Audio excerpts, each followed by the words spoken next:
Get Advisor Fit with Olivia Looper, a series of interviews with financial consultants and industry experts helping financial advisors strategize, market, and grow their business using core fitness values and analogies. Do something today that your future self will thank you for with Get Advisor Fit.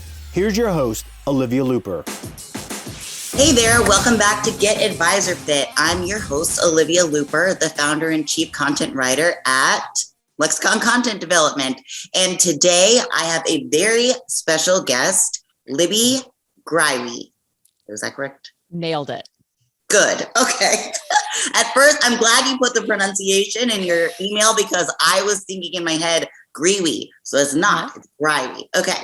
So Libby is here today. I was on Libby's podcast recently where we went over an email nurture sequence and how to follow up without sounding desperate, but follow up nonetheless. And that went amazingly well. We had a great giveaway. And now she's here to show us what she's got. She's got an amazing takeaway as well. So you'll want to stay tuned for that. I do have a funny story before we begin. Olivia and I had to reschedule the first one because my son was home. So I knew that this was upcoming today, but it just wasn't in the forefront of my mind until 3:00 this morning when I sat up like a whack-a-mole game at Chuck E. Cheese and said, "Oh, we have the podcast today." And I was ready and everything was all set. I'm not going to lie. It's mostly because of you. You have this great outline you sent me. I barely had to do anything. Girl, it's efficient. You're super efficient. You're seriously the most efficient person I know. And I strive to be like you on the daily. So, I need a better operating system up here that doesn't operate like the whack-a-mole game at the Chuck E. Cheese. But I was super excited and I was like, I have to tell Libby, I'm just so excited. I woke up at 3 a.m. thinking about her. So let me tell you why. Here's Libby's thing, okay? Libby was a financial advisor. And now she's here telling financial advisors how she grew her business, her referral-only solo advisor planning practice to 7 figures, only working 3 days a week. What? Oh my God, isn't that the dream? So creating a top-notch client experience that runs like clockwork is the best way to create a referable business and have clients lining up to work with you, says Libby. There is a catch though. In order to execute an amazing client experience, it takes an organized systems and process-based financial planning practice that delivers loads of value to its members. Libby is here to share strategies from her 16 years of experience, producing at high level that you can use right away to create ease in your business, grow revenue, and become a highly referable practice without feeling exhausted and overwhelmed, which I think is the most important part. That's the key. Yes. So thank you so much for joining me. I always love the chance to get to talk to you. So why don't you tell us a little bit about you and your practice? Oh, also, can you please explain how you lived in Hawaii for a few years too? Because my daughter's on this tip where she says she wants to live in Hawaii. So it makes me recommend it every time. Well, thank you so much for having me. I had so much fun on our podcast and it's one of people's favorite episodes of the Efficient Advisor podcast. So it was just so fun. We should probably be like best friends and have a weekly morning show. Yeah. So I started my planning practice when I was 22. So literally right when I graduated from college. And then came 2008. And I don't mean the massive market correction. I'm talking about something way more scary. I got pregnant. Oh yeah. Okay. I'm with you. It's great news because my husband and I really wanted a baby. It was scary news because for the 4 previous years, I had been working around the clock like a crazy person, building my business. I think people can relate nights, weekends, Friday at 7 p.m. you want to meet. I was there. I was your girl. Right. And I know that sounds familiar to a lot of advisors out there. And I knew being pregnant, I knew I needed to figure out how to make the exact same amount of money because I was pretty darn happy with that, but literally cut my office time in half. So I knew I needed to look at how I was spending my time and really optimize it.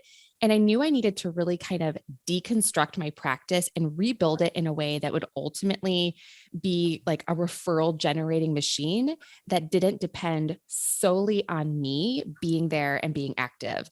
So within a single year of doing this, I tripled my revenue.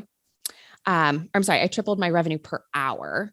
We tripled our referral rate, and I was able to cut back to 24 hours a week. So I got to spend my nights and weekends with friends. I got to hang out with family. And I actually had weekends to pour into my kiddos. Okay, sign me up. So, I mean, a couple key things that, really kind of led to that. I am naturally very ADD. So like, it's so funny to hear people describe me as like, oh, you're so efficient. I love working with it. Is not natural for me. It was definitely a very, very learned skill.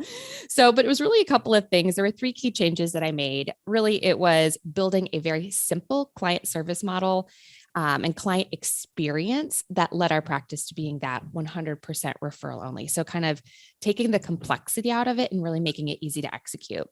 It was building a simple team with the right people in the right roles, with the right vision and the right culture within our practice.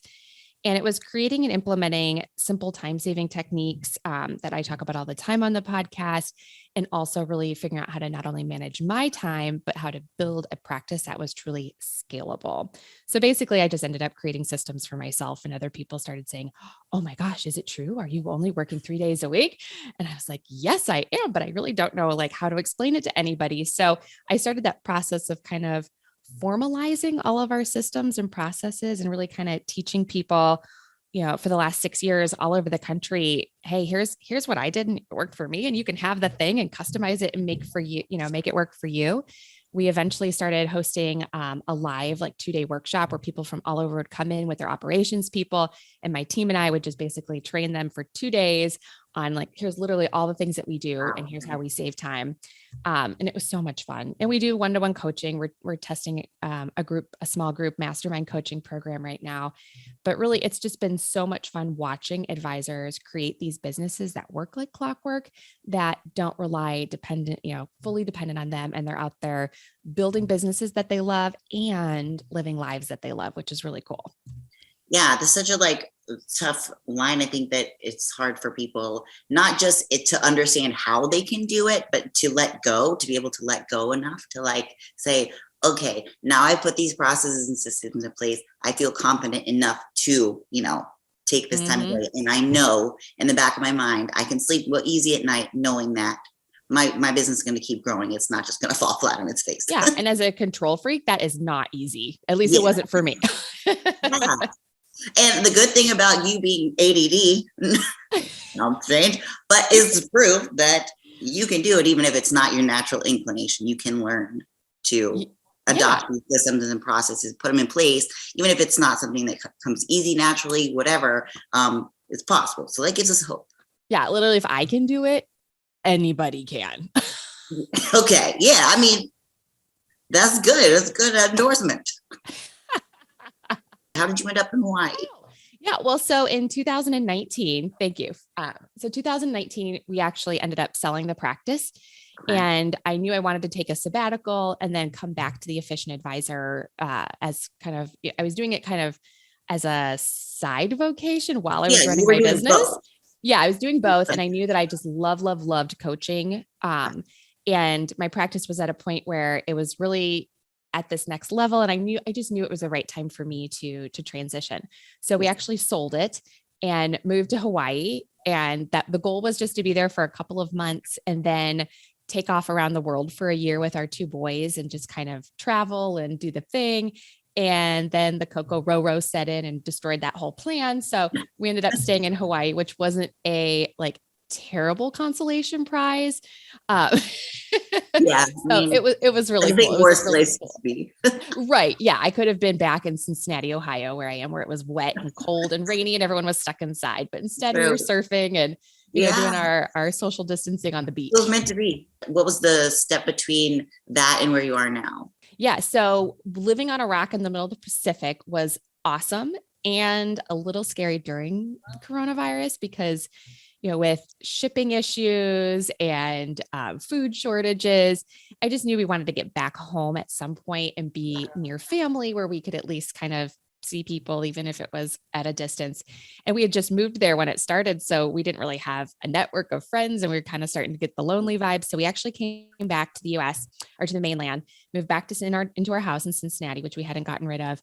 And after a few months, we got kind of anxious and we're like, let's buy an Airstream and travel the country for the year instead. So instead of our world adventure, we ended up living in a camper and seeing all the national parks and visiting friends and family all over the country. It was a unique experience is what I will call it. Unique. That's interesting. I'm totally like a person that could live like in a tiny house or a camper. I'm like, if I didn't have small children, I could totally do that. Like, I don't need a lot of space. I don't need a lot of things. Like, my husband's like, you're crazy. That would never happen. Look how full our house is of crap. I'm like, but I don't need any of it. Yeah, it was kind of cool. And it was cool because it forced you to be outside so much, which I loved with our kids. Instead of being inside this like little camper, we were really outside. Yeah, you get all out. the time.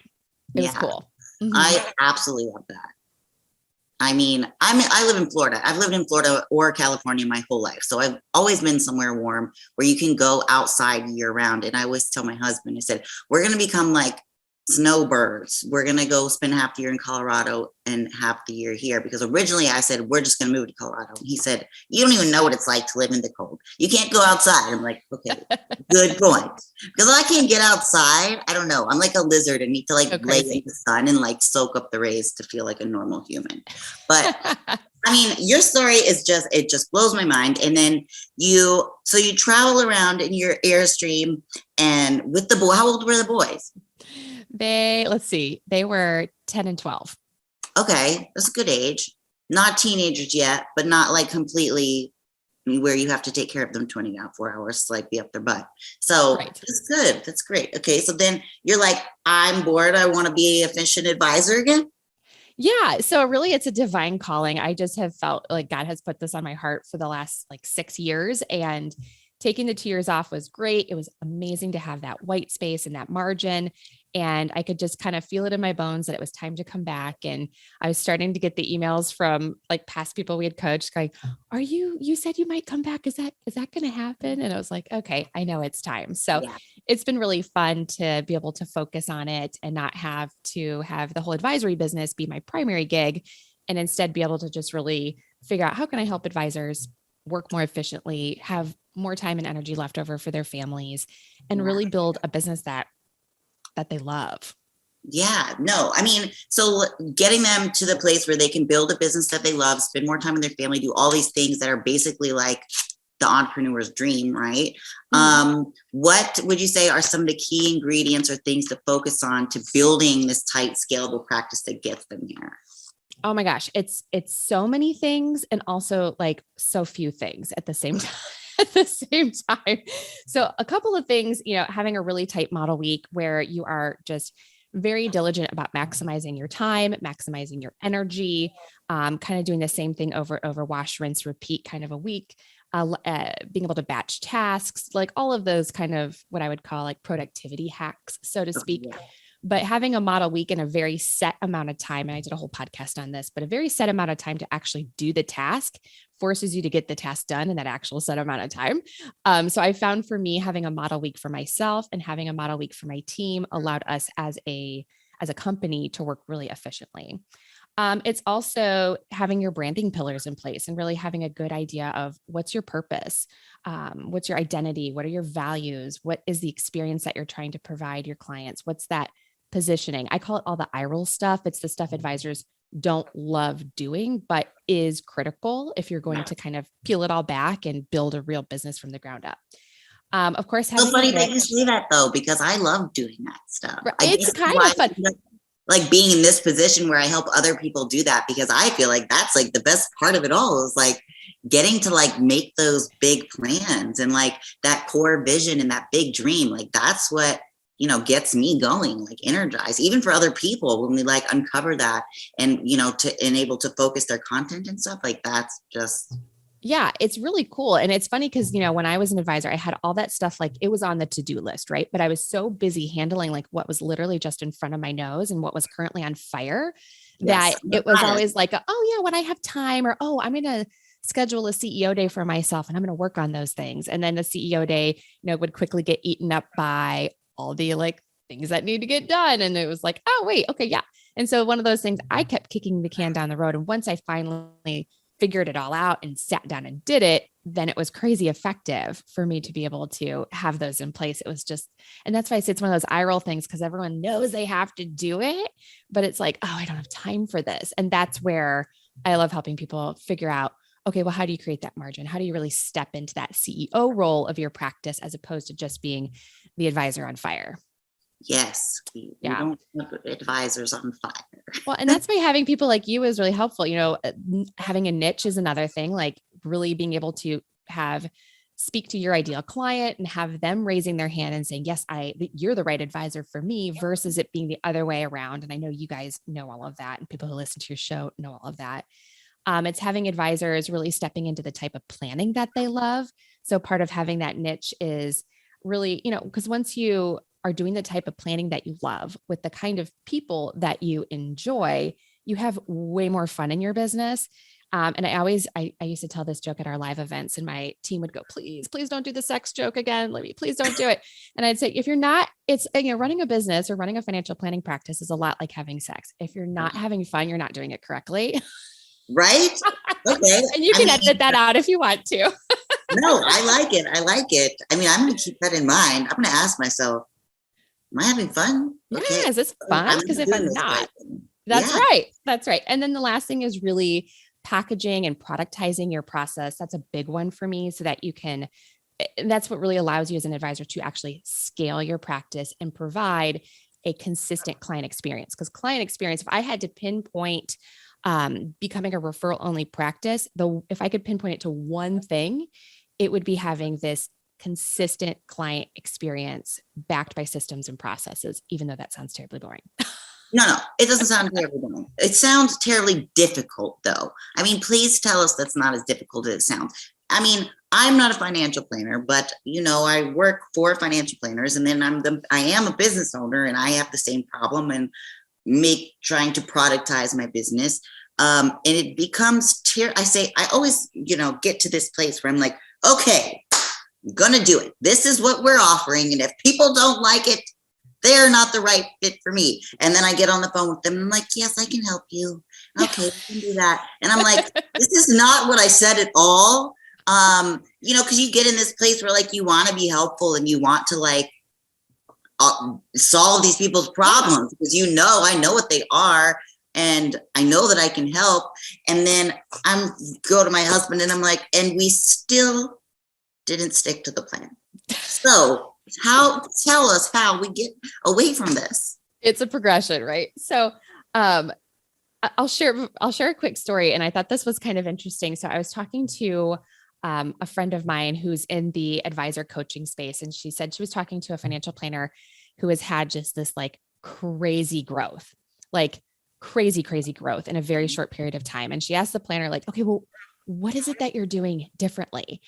And the advisor said, well, I started promoting that we have this amazing financial planning process. And my friend was like, well, you have to tell me what it is, like that, what are you promoting that's bringing in so many people? And she says, well, so here's what we do. We get together initially and I learn about their goals. And then we get together again and I capture all of their data. And then, I analyze it and then I present them recommendations. And then I manage it forever and ever and ever. And you're like, that's what everybody does. Like, hello, that's what everybody does. Right. Like, so she's telling me, she's like, as I'm listening to her, she's going, that doesn't sound very special. Like, that doesn't sound very unique. But what it turns out the difference is that she was actually promoting it. Like, she was actually telling people like, this is what I do. And I think as financial advisors, we always assume that clients know that, yes, this is the typical experience. So what I took away from that is like, even if what you do, you don't feel like, everybody has that imposter syndrome, right? That everybody else has this amazing process. And mine is just really basic. Even if it's basic, if you start promoting that you're doing it, and then you actually have the, the systems to back it up inside of your practice, that alone will set you apart from all of the other advisors who aren't sharing the how. We focus so much on the why story. And I know that's something like you're awesome at helping people craft, and it's incredibly important. But what I kind of refer to the productizing your process is sort of your how story. And there's a lot of data back there to support that people prefer to know with a service-based organization, like, how do you help me? What's the transformation that you're providing, and how do you help me do that?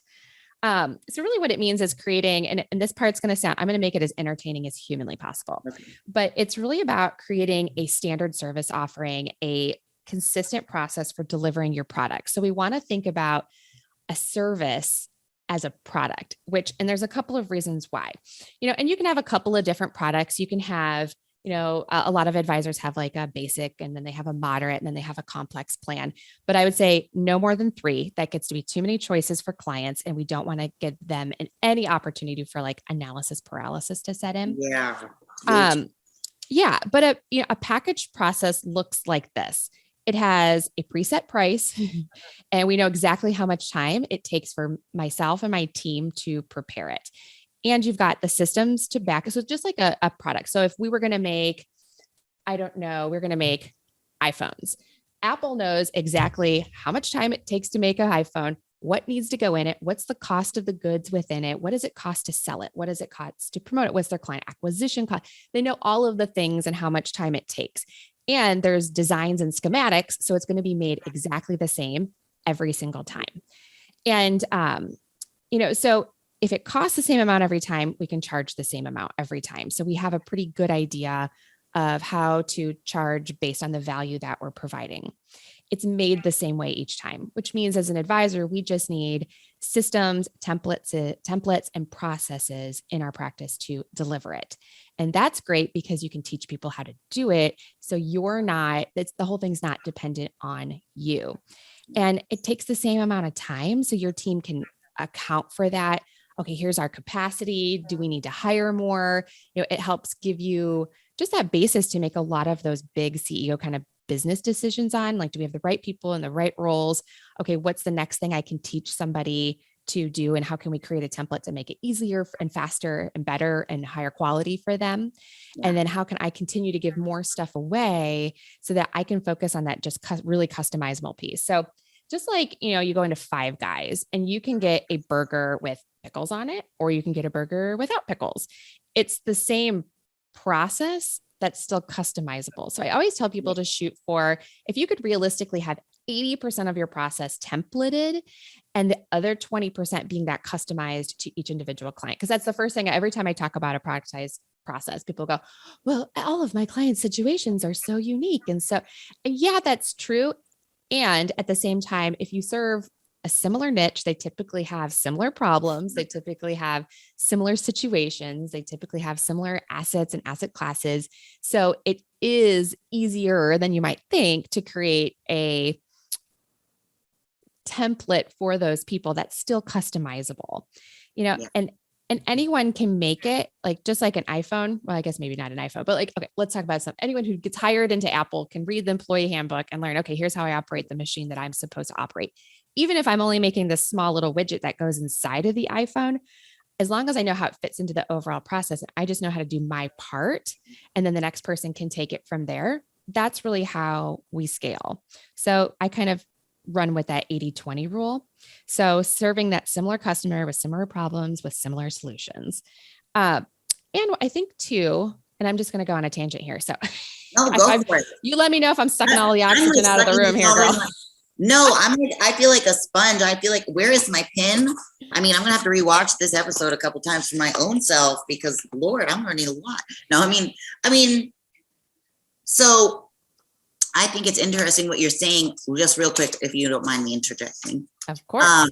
Is that show you can do whatever you want. So I have the same kind of business, right? So like I provide customized content for people, but for the most part, what we try to do, regardless of how great we're doing it at the moment or not, is say, here, these are the pieces that I know work for digital marketing for financial advisors. These are the things that you need me to do for you. And then within that content, your content is going to be tailored to you. So, in that kind of sense. And I think, like you were saying, as advisors feel like, oh, well, everybody's situation is so unique. You're not saying that everybody's going to have the same financial plan. You're saying that your processes and the way you operate your firm, that's the part that you're going to try to productize, not necessarily the product. Wait, that doesn't make sense. Do you know what I'm saying? No, I totally know what you're saying. And yeah, I mean, even our recommendations, so it was basically like 75 pages of very specific recommendations that I could go through and literally like circle and be like, this one applies to this client. This one applies to this client, X through this one doesn't apply. And then my team could take those like basically paragraphs and then go in and plug in these clients' numbers and run whatever calculations that they needed to run to support it. So even though it was still customized to them, of those 75 pages or whatever it was, 50 pages, they might only get 4, but they were pre-written. I loved the language. We had tested, we had tweaked it. So I love it. Yeah. I mean, you'd be surprised at how much advisors sit there and say almost the same thing over and over, you really there's certain things that you are literally saying over and over and over again. So when you find yourself doing the same thing over and over, saying the same thing over and over, it just makes sense to just write it on down and then copy and paste it with a little bit of modification. Yeah. And when you own it as a product, it makes it easier to pitch to people. And you can be really, really clear about what it is that you offer your customers, and what the experience will be like if they own your product, quote unquote. So if it's sort of a wishy-washy, it's a little harder to explain. It makes it a little bit more difficult for your client to understand exactly what they're going to get from you. And to truly grasp, well, what is the value of that offer? So if it's easier for them to understand the scope of it too, then you can be very clear on what you do for them, and then also what you don't do for them. And I get advisors emailing me all the time saying, okay, Libby, what do I do if I have one of these clients that comes in and, I thought they needed a basic financial plan, and it turns out they are high maintenance. They want to talk to me all the time. They want to do this. They want to do that. They want to do this. Well, if you're laying it out very clearly in the beginning, saying, here's what the financial plan looks like, here's the process, here's the cadence of our meetings. Let's say it's something like we meet 4 times here in the office, and then we meet face to face. And then we do a quarter 1 huddle call, and we do a quarter 2 market update on Zoom that you can participate, whatever your cadence is. If you're very clear about that in the beginning, then you can kind of always point back to that and say, like, not in a very kind way, like, we don't really do bonus meetings, but hey, if you remember, here's our process. We meet in this quarter, and this quarter, and in between we do this, and this. Yeah. And, obviously, of course, if a client has like an emergency, like their husband died, you're not going to be like, well, I'm sorry, but we don't meet until quarter 2. Yeah. You're going to have to wait. But, when you get those people who are kind of high maintenance, you can point back and say, unfortunately, that's not within the scope of what we're doing. It sounds to me like you need our more complex plan, and here's the difference in pricing. Yep. So kind of pony up, sister. Yeah. But when you customize your approach too much, as beautiful as it is, there's no scale, and it becomes super dependent on people.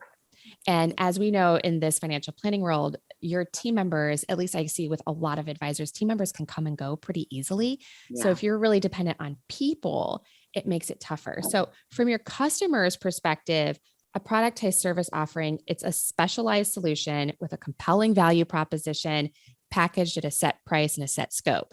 And for you as the CEO, it's a productized service. It's one that runs systematically and continues to produce or grow without your direct involvement. So your team knows exactly what to do each time without any direction, and can execute so many parts of it without your direct involvement. And yay, that's how we scale, right? When they know, okay, the email goes out at this point, and then here's what we send for follow-up, and then here's what we do in between, and then here's what we do before the next meeting. Here's what happens during that next meeting. There's a lot of pieces that can be executed without you. And the designed side effect is that your team does know exactly what to expect each time. And your clients know what your process is. So it makes it easier for them to explain it to other people. And they can better describe your value proposition and how things go. And, oh man, they run like clockwork. They're super professional. It's the same experience every time. So they can depend on, because when you refer somebody, it's a reflection of you.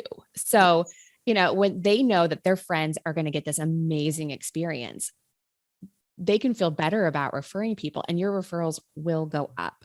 So the nice part about a product is that as you kind of put clients through this, as you develop it and tweak it and test it and do all the things, your clients start to recognize that the business isn't you, that they can depend on other people on your team to get things done. And then you can grow your confidence and competency in your team so that it doesn't depend all on you. And because you don't want to be, especially as so many of us name our firms after our last names, we don't want everything to be 110% dependent on us and our clients to assume that we're the only one that knows what's going on and can do it. And they can only speak with us and us alone. So we just went through this whole thing with advisors in our small group mastermind program. And it's funny because it's such a love-hate experience. Advisors love it because they know they need it, right? It's one of those things, like I said earlier, it's been on the to-do list for 500 years to document it, put it in a big Excel with literally like, here's where you find the template for this email. And here's the, exactly when we do this. And here's the template for that. So everyone hates to work on it. It's hard to work on. It's really big brain stuff. It's very involved. It's just hard to work on the business. I think you really take the time to think, okay, what is it that we do? How is it that we do it? What are all those little things that we're doing in between? And then building all those processes to back it up and then training your team to do it. And how do I train them effectively? So that's the hate part. And then you love it so by the end of our program, advisors are like, oh, I'm so glad I did this because I totally offloaded these 15 things. And now my practice is scaling and it's taking some of that weight off my shoulders. Yeah, absolutely. I mean, that's just even hearing you say the words, like a sense of relief, just thinking about the possibility of being able to take some of the things off of your own plate. So once advisors have this process and all of these things done, named, documented, and set up, and the way their team can consistently execute it, how does that tie into their marketing and make it more effective? Yeah. So let's talk about your sweet spot.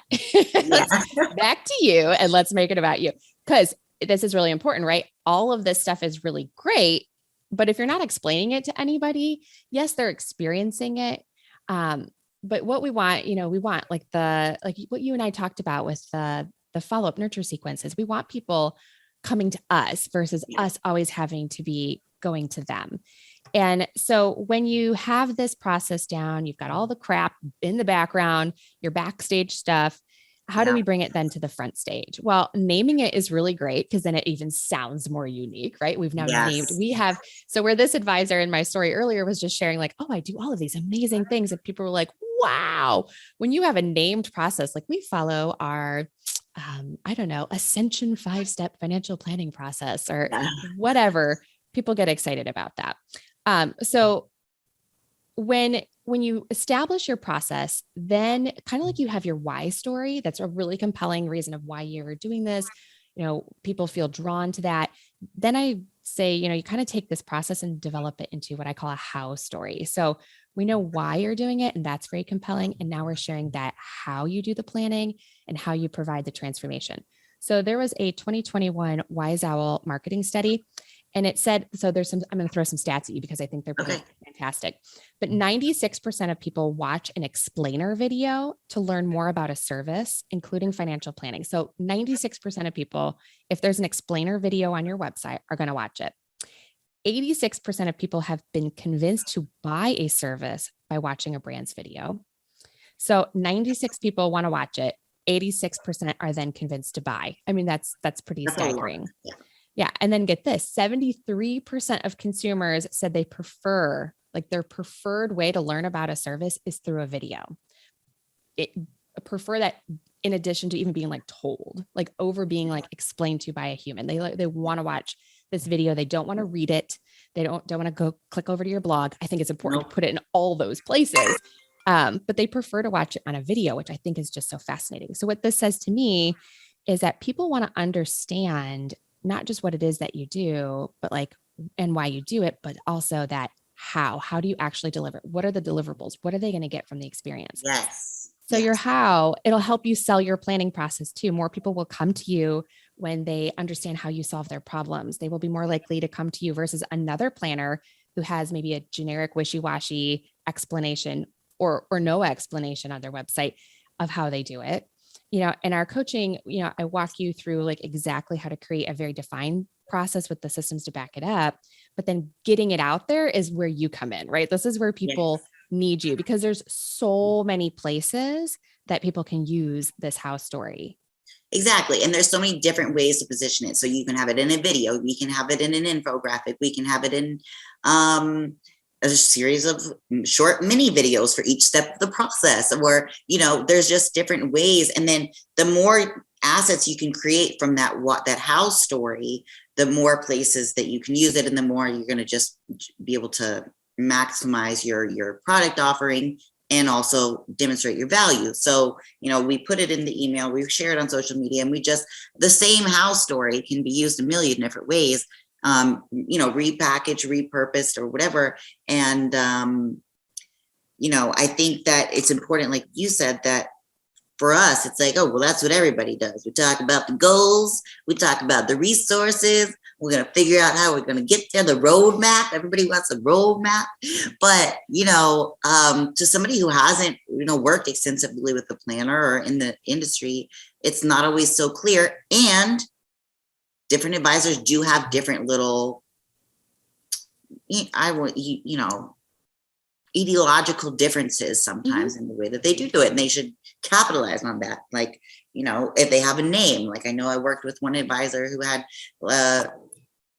a fit process. So it was like, if you were a physician, it was the MD fit process, and yes, or fantastic. if you were, something else. So it was, these are definitely things that help to streamline the message, and that along with the eye roll stuff, like making sure that the messaging reflects your vision, is really that if people understood how those steps streamline your marketing in such a way that the turnover rate just up and to the right, they would do it yesterday.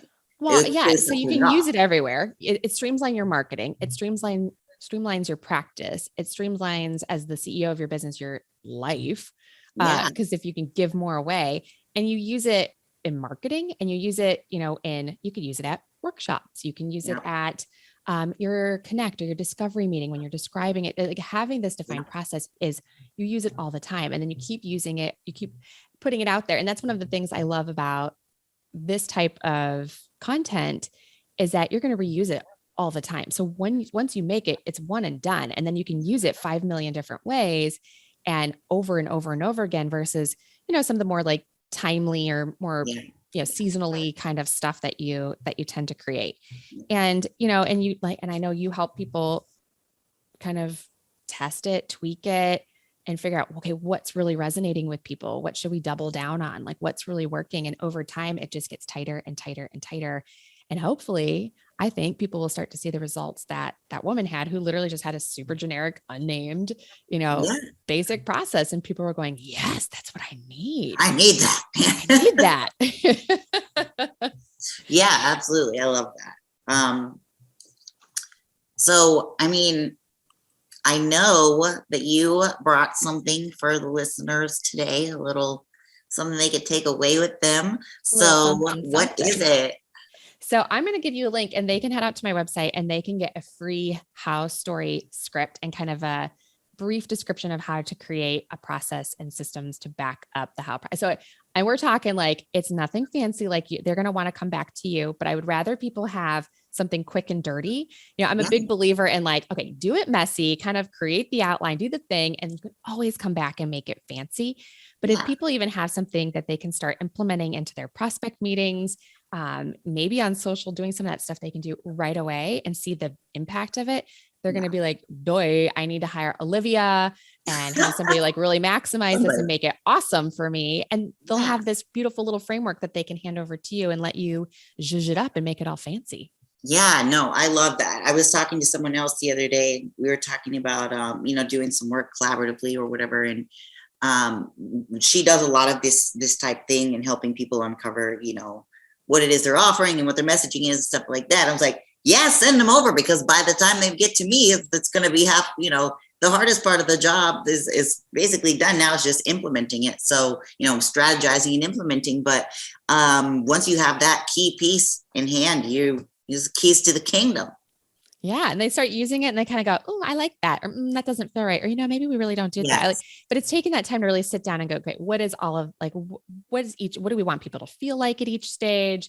What's the deliverable? What's the goal? What are we doing? And really having that like time with your team to lay some of that foundational stuff out so they can come to you with like, okay, here's my process.